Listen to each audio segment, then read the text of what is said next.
Je vous propose dans cette vidéo de faire un tour rapide de notre site Octus Vitae afin de pouvoir le prendre en main plus précisément par la suite. Comme souvent dans ces sites, vous avez une possibilité soit de vous inscrire avec le bouton en haut à droite ou juste à côté de vous connecter si vous avez déjà créé un compte. C'est ce que nous allons faire dans cet exemple.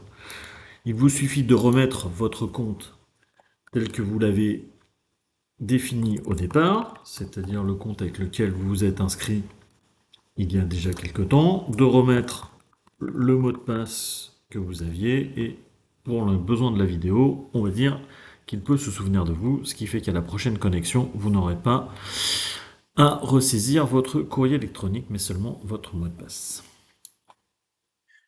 Une fois que vous êtes sur votre écran principal, c'est-à-dire l'écran qui affiche l'ensemble des QR codes qui sont associés à ce compte, vous pouvez dans un premier temps, bien évidemment, gérer ces QR codes. Nous sommes sur le compte de démonstration de Octus Vitae. Nous allons prendre le QR code A pour vous montrer ce que l'on peut faire. Dans un premier temps, bien évidemment, vous pouvez entièrement paramétrer le QR code, son affichage, ses différentes couleurs, mais aussi gérer ses différentes galeries, ainsi que leur contenu. Mais nous allons y revenir dans une vidéo suivante plus précisément.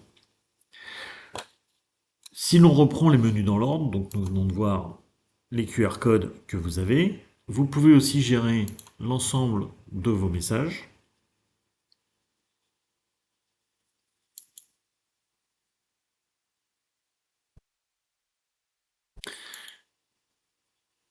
Visualiser vos différentes commandes. Dans cet exemple, il n'y en a qu'une. Nous y reviendrons aussi, ainsi que l'ensemble de factures que vous avez pu avoir par rapport à ce QR code. Il vous reste aussi la possibilité d'acheter des produits, soit en utilisant la page des QR codes avec les différents produits tels que vous avez pu les connaître par ailleurs, et la possibilité de choisir aussi un fleurissement pour votre sépulture. Vous avez, comme d'habitude, toute la partie sur la gestion du panier.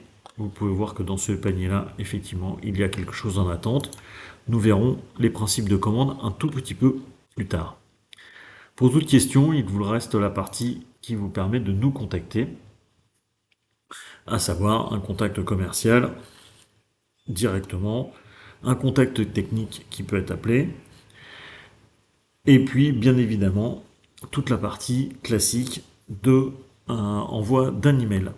Voilà, et bien à très bientôt pour une vidéo plus complète sur un ensemble de sous-menus.